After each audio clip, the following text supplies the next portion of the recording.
volgende 5 Sondag gaan ons basies stuk gesels oor die 5 pilare van reformatie. Wie van julle kan my sê waaroor gaan die 5 pilare? Of 5 waarhede? Niemand nie? Niemand het 'n idee nie? Baie interessant, daar is verskillende mense op aarde, wat op verskillende maniere glo en oortuig word van sekere dinge.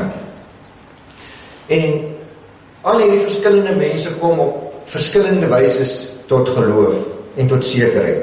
Of dit nou reg is of verkeerd is, dit gebeur. Hindoes glo op 'n sekere manier, boeddhiste glo op 'n ander manier. Wie van julle kan vir my sê, hoe glo boeddhiste? Boeddhiste is vir my baie dieselfde as Christene. As jy 'n boeddhist ontmoet, sal jy dink, dis die wonderlikste Christenmens. Langs mekaar lyk ons baie dieselfde. Ons is vriendelik, ons hou van braai, ons hou van 'n wyntjie, ons hou van dieselfde musiek. Ons hou 99% van dieselfde goed. Maar een ding is nie dieselfde nie. En dit is hoe ons glo. En wat ons motiveer om te bly lewe. Vir 'n boeddhist om te bly lewe, moet hy geweldig hard werk. Alles in sy lewe gaan en draai om werke. Christene bly leef, hoekom? Omdat die genade van God dit vir ons moontlik maak. En omdat ons dit glo. En omdat ons vanuit dit leef. Ons lewe nie op grond van ons werke nie, maar ons leef op grond wat Christus vir ons aan die kruis gedoen het. Daarom is ons hier. So die motivering vir lewe is totaal verskillend, alhoewel ons dieselfde mense is. Hindoes glo heeltemal anders, maar die reformatie het gepoog deur Martin Luther om vir ons die Bybel op so 'n manier af te breek, dat ons werklik by God sal uitkom. Dat ons nie sal wonder hoe om daarby uit te kom nie. Een van die pilare is, wat die reformatie kom sê, ons word deur genade alleen gered. Dit het julle verlede Sondag gehoor. Die tweede pilaar, wat ons vandag by gaan stilstaan is, geloof alleen. Die derde pilaar wat julle volgende Sondag, of die waarheid waaroor julle volgende Sondag miskien sal hoor, as ek reg is Christus alleen. Is ek reg? Christus alleen, ja. Dan, die vierde waarheid is die skrif alleen. En dan die laaste een, eer aan God alleen. Dis daai 5 pilare van reformatie wat vir ons as kerk baie belangrike waarhede is, en pilare wat veroorsaak dat ons geloof in Christus kan sterker maak. Ek het die week 'n bietjie gedink oor my eie geloof. Is ek nou met geloof alleen vanmôre met julle deel, dan moet ek nou bieg.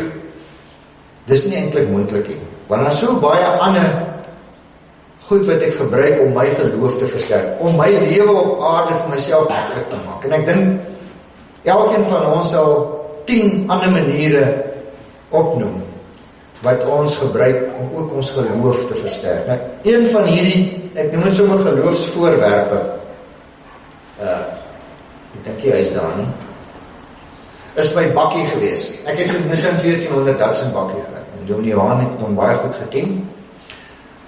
So, ek sal nou maar ten koste van ons net hierdie staaltjie vertel.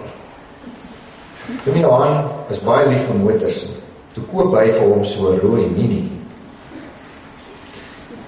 Maar ek het net vir my voorgeneem, ek ry nie in daai Mini. Want ek het geloof en vertroue in my Nissan bakkie. En in niks anders. So ek sou altyd aangebied het om my bakkie te ry, want ek het hom haarfyn geken. Maar ek het nie baie geloof gehad in hy rooi Mini, moet sê. Maar in elk geval, die punt is, as ek iewers wil kom, was my geloof 100% gefokus op my bakkie. As ek wil huis toe ry, as ek wil mall toe ry, as ons wil waterfront toe ry, as ek wil Mosambiek toe gaan, dan ry ek met my bakkie. Want ek het geloof in hom gehad. En ek het geweet as hy breek en ek hom regmaak. Ek het geweet hoeveel geld petrol ek moet spandeer om aan die kant en terug te kom. So ek het alles om hom geweet. Ek kon vertrou dat hy nie sal breek nie. Maar ek het hom nie meer vandag nie. Dit is maar net een van die geloofsvoorwerpe wat ek in my lewe het. En ek moes ook maar vir die Here gesê, ja, daar's baie ander sulke goeders in my lewe waarop ek my geloof baseer. En wat ek gebruik om my lewe op aarde maklik te maak. En dis nie wat die reformatie vir ons wil kom sê nie. Die reformatie wil vir ons kom sê, dat geloof alleen in God is die steunpilaar. Toe ek in Sri Lanka gewerk het,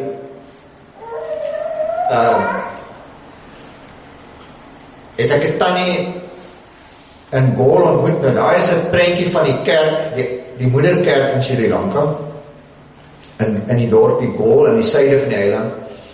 Ek het 'n tannie daar ontmoet deur haar kinders. Nou, die volgende slide, daar sien jy vir Chandimal, Lakmal en Chandrika. Dis die man en vrou, en ek het hulle in die kerk ontmoet. Hulle het my vertel van hulle ma, Tannie Sandemali. Tannie Sandemali was 'n baie besonderse vrou, sy was 85 jaar oud, en die evangelis het vir my gesê, ek moet haar storie luister. Dit was nou na die tsunami, in die jaar daarna, in 2005.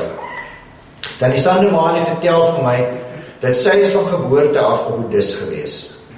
Baie oulike tannie. Ag, jy wou haar net gedruk het as jy haar gesien het. En hulle huis het baie naby aan die kerk, was baie naby aan die kerk.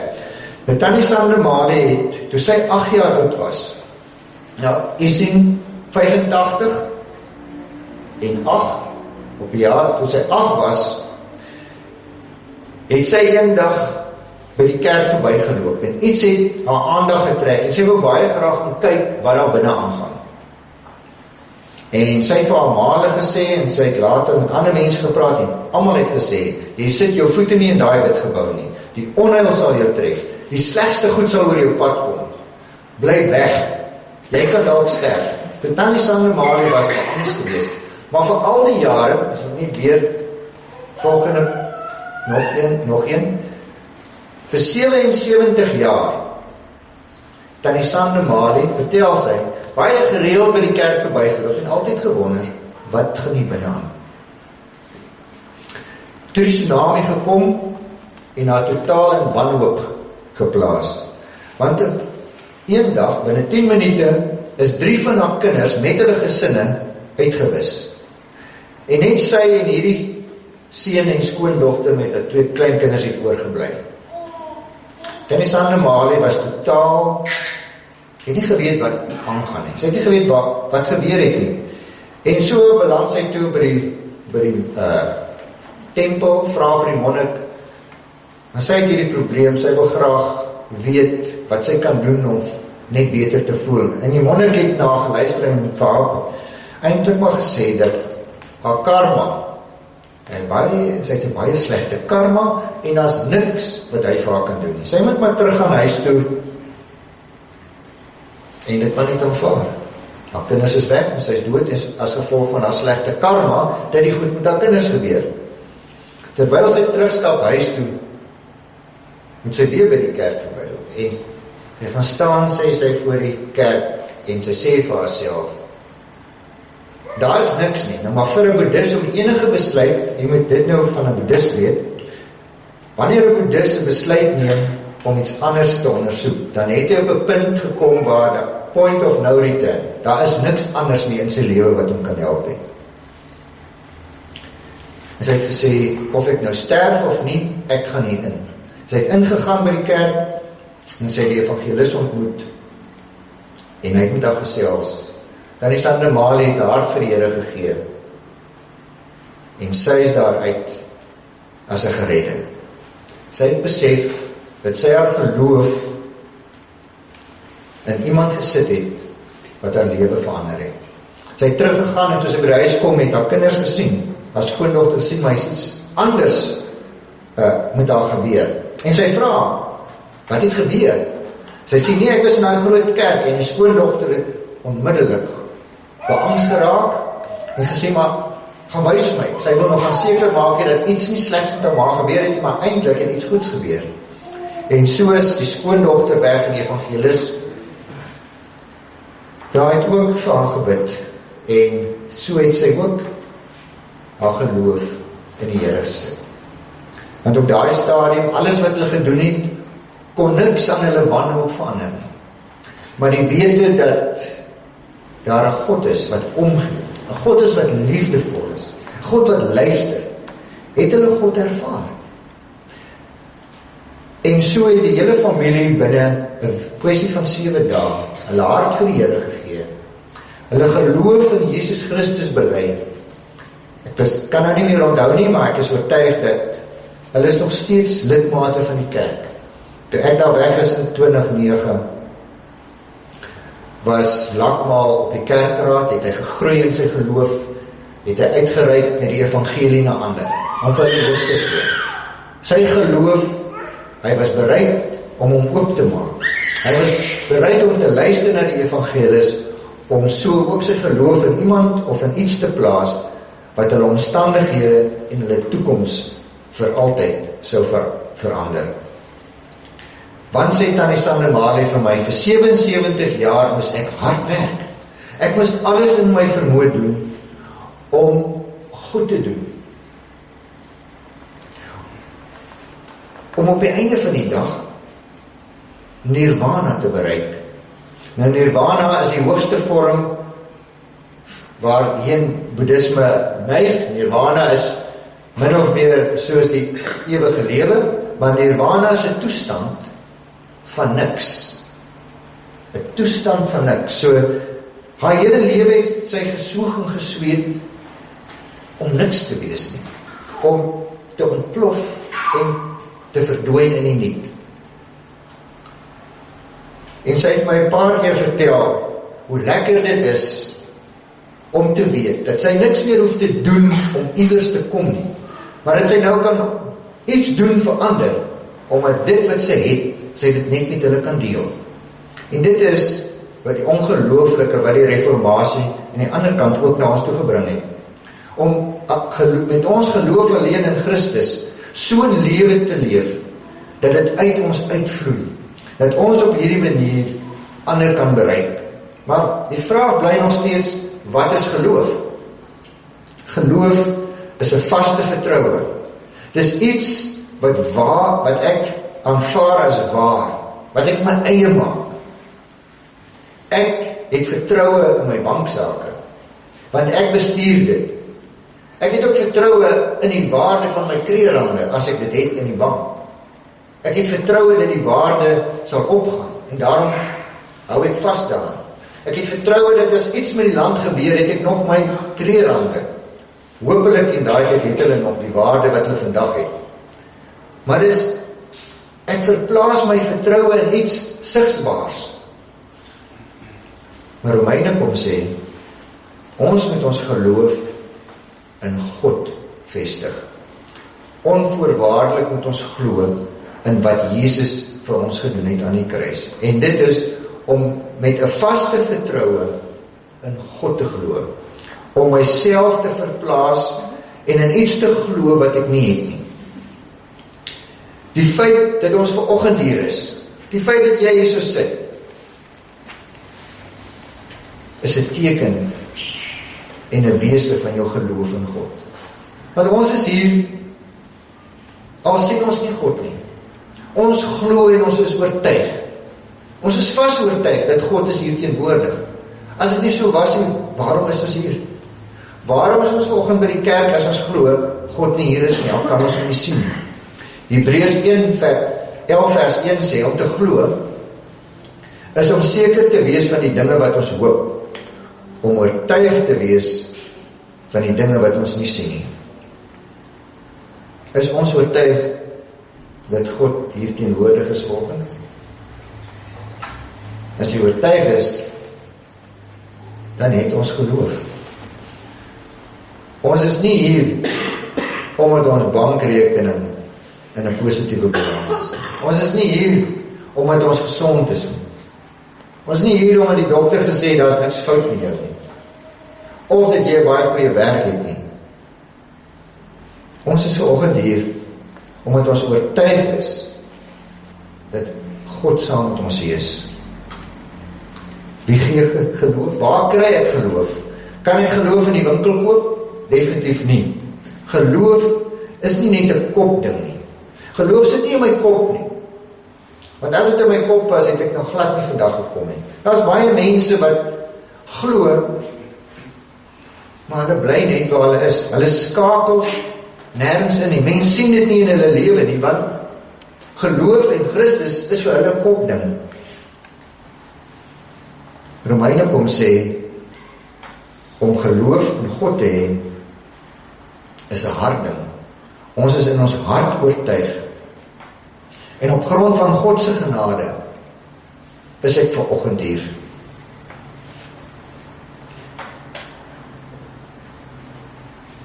My hart ding, my geloof, is 'n getuienis van my persoonlike verhouding met God. En daarom het dit my gedring om vanoggend hier in God se teenwoordigheid te wees. As dit nie 'n hartding was nie, was ek nie vanoggend hier nie. Ons kan alleenlik gelowiges genoem word,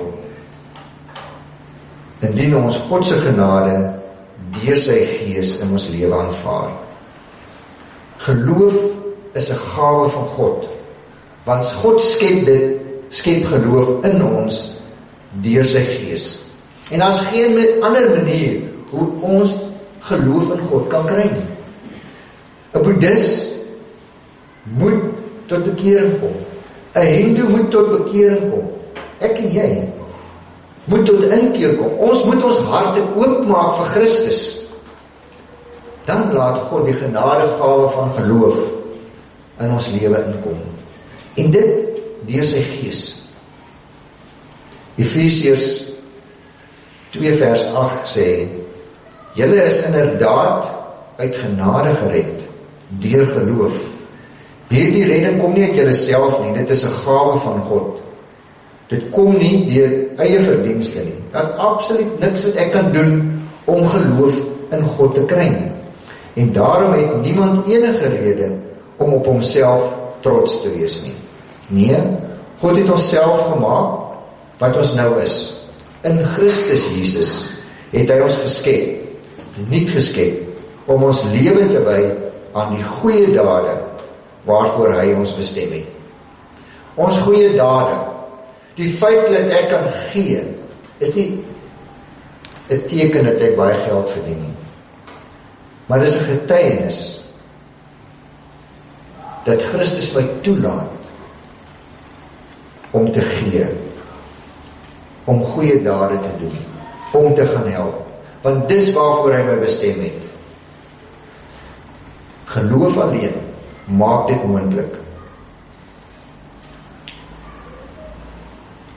In Christus het ek en jy ontvang ons geloof, en alleen op daai manier kan ons dit kry. En dit is hoe ons goeie dade kan doen, is deur ons geloof alleen in Jesus Christus te plaas. Wie het geloof? Geloof in Jesus onderskei ons van die met geloof in God en van ander wat met ander motiewe dade met liefde doen. As ons geloof in God nie uitvloei in dade van liefde teenoor God nie, ons naaste en onsself nie, bly ons geloof net kopkennis en het dit nie ons hart verander nie. Ons het net geloof as ons geloof uitmond in dade van liefde. En as daai dade van liefde uitmond teenoor God en teenoor mense rondom ons en teenoor onsself, dan val ons in die kategorie van iemand met geloof. Anders is dit werke. Ek doen dit om iets te bereik. Maar as 'n oomblik wanneer ek iets doen vir God, om dankbaar te wees, om iets te doen omdat ek my naaste wil help, dan is ek besig om die geloof wat God as 'n genadegawe in my het, te gebruik en tot gestalte te bring. Hebreërs 11 vers 1 sê, om te glo, is om seker te wees van die dinge wat ons hoop, om oortuig te wees van die dinge wat ons nie sien nie. Wie het geloof? In die Bybelse tyd het baie mense geloof gehad. Jesus en die disippels het ook geloof gehad. En toe ek die storie die week lees oor Thomas, toe besef ek, Thomas het ook geloof gehad, maar wat sy geloof het hy gehad? En ek wil amper sê, hy het sigbare geloof gehad. Hy het net geglo as hy iets kon sien. En baie van ons glo ook so. Is daar van u wat alles in die lewe glo sonder om te sien? Glo jy die bankbestuurder as hy sê, jy het 'n miljoen in jou bankrekening? Wie glo? Nee, ek dink nie, daar bestaan sulke mense nie. Jy gaan dadelik op die internet en kyk, is dit reg? Het jy nie my gelieg nie? Het jy my nie vir 'n raai gevat nie? As jou vrou sê, of jou man sê, hoor jy, ek het net die kar verniet by die volstasie opgevul. Wat? Kan nie wees nie. Sal dadelik gaan kyk as die aftrekking af. Het die notifikasie deurgekom. Ons wil sien. Ons is mense wat wil sien. Dan glo ons. Dit is hoe die lewe ons gevorm het. En die lewe het ook vir Thomas so gevorm. Thomas het geglo, maar hy wou sien. Nadat Jesus opgestaan het, het die ander disippels na hom toe gekom en gesê, ons het die Here gesien, maar Thomas sê vir hulle, as ek nie die merke van die spykers in sy hande sien, en my vinger in die merke van sy spykers steek, en my hand in sy sy nie, sal ek nooit glo nie. En ek het nogal die week gedink, dit vertel nog iets van my lewe. Ek wil 'n spesifieke ding doen, maar ek kom nie so ver, want ek kan nie sien dat ek dit moet doen. Ek het 'n sigbare verwagting van die Here. Geloof alleen wil sê, ek moet onvoorwaardelik my geloof in hom plaas. Ek moet die stap in die geloof neem.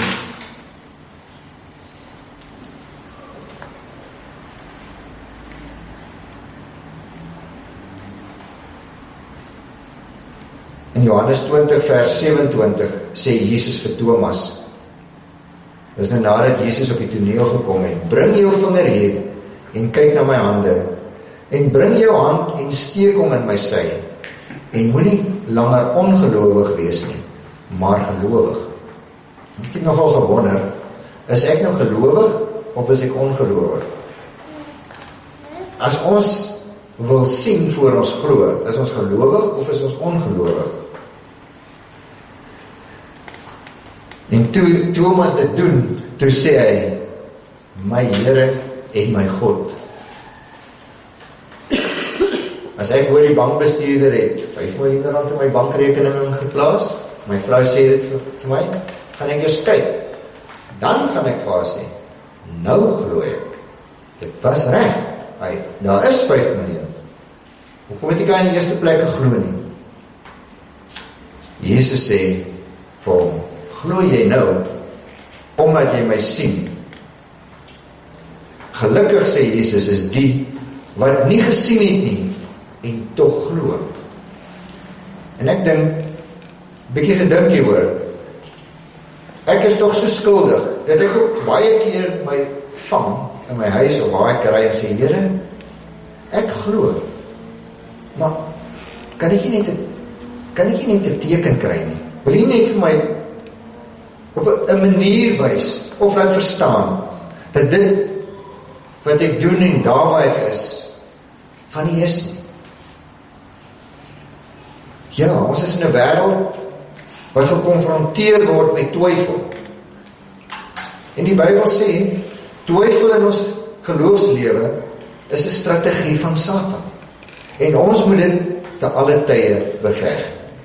Hoe kry ek en jy geloof? Hoe is dit moontlik vir ons om geloof te kry? En die lewe van Tannie Sande Mali het vir my gehelp om dit te verstaan. Om Jesus in jou lewe in te nooi.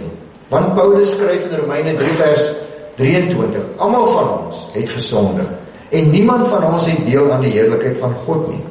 Niemand kan tot geloof in Christus kom sonder belydenis van sonde. Van ons word gevra om ons sonde te bely. Alleen dan kan ons geloof in Jesus Christus ontvang. As ek bereid is om my stap te neem, as ek bereid is om my wêreldse geloof op te offer, af te sny, dan kry ek geloof in God. Hoe op 'n praktiese manier kry ons dit in vandag se lewe? God sal iemand stuur oor ons pad. Dis waarom ons kerk te kom, dis waarom ons mense en vriende saambring, in die hoop, in die geloof, dat hulle sal luister, dat die gestuurde sal preek, en dat die boodskap in die kerk gehoor sal word. En die boodskap mense sal lei tot geloof. En dat die geloof wat ons sal ontvang, ons lei tot die verheerliking van God, die aanroep van God. En die aanroep van God sal ons lei tot redding. Redding deur die bloed van Christus alleen. Dit is al wat dit vir ons moontlik maak. Sonder die bloed van Jesus Christus aan die kruis is daar vir ons geen geloof moontlik nie. En die Gees sal daai geloof in ons harte werk. Romeine 10 vers 14 sê tog, maar hoe kan 'n mens hom aanroep as jy nie in hom glo nie? Ons kan nie Jesus Christus aanroep, ons kan nie ons geloof in hom bely as ons hom nie ken nie of in hom glo nie. En hoe kan jy in hom glo as jy nie van hom gehoor het nie? En hoe kan jy van hom hoor sonder iemand wat preek? Ek dink vanoggend kom weer informasie ons ook herinner, dat as ons glo, dat as ons Jesus Christus aanvaar het, en as ons hierdie genadegawe van geloof in ons harte het, dan moet ons iets doen met Romeine 10 vers 14. Want daar is baie wat graag op soek is na hierdie genadegawe. Daar is miljoene mense soos Tannie Sande Mali, wat 'n hinkering het na hoop, na 'n lewe sonder vrees, na 'n lewe wat vol is in plaas van 'n lewe wat vol gevul moet word deur werke. Ons het 'n taak, wil die reformatie kom sê, dat God ons stuur, en dat hy ons stuur met die goeie boodskap, en dat ons dit met deel met ander, en dat ons op daai manier ook ander moet help, om tot geloof in God te kom, geloof alleen.